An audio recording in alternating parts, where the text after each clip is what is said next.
शारीरिक, मानसिक, भावनिक आणि बौद्धिक विकासासाठी मुलांनी मैदानी खेळ खेळले पाहिजेत. क्रीडा शिक्षक व RSP प्रमुख राम कापसे. रयत शिक्षण संस्थेच्या रयत इंग्लिश मीडियम स्कूल, गांधी टेकडी, तालुका पाटण येथे शालेय वार्षिक क्रीडा महोत्सव पार पडला.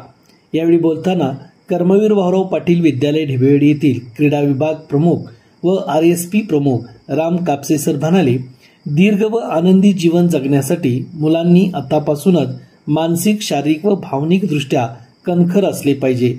खेळामुळे टीमवर्क, समन्वय, संयम, विश्वास, निर्णय क्षमता, नियोजन इत्यादी बरोबरच अनेक मित्र मिळतात व प्रसिद्धी मिळते.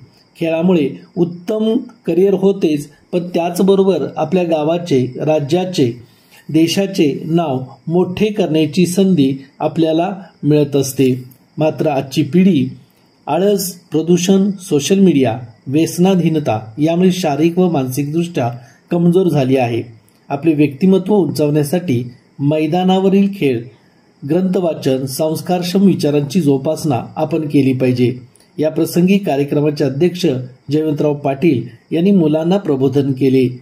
या प्रसंगी ठक्करबाप्पा विद्यालय व ज्युनियर कॉलेजचे प्राचार्य विनायक लटके, क्रीडा शिक्षक बापूसू गावानी सर, त्याचबरोबर संतोष कुंभार सर व विद्यार्थी, विद्यार्थिनी, शिक्षक, शिक्षिका, शिक्षकेतर कर्मचारी उपस्थित होते.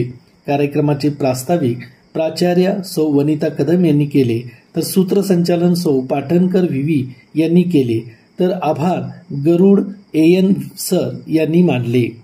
रन फास्ट न्यूज चॅनलसाठी प्राध्यापक दादाराम साळुंखे, कराड.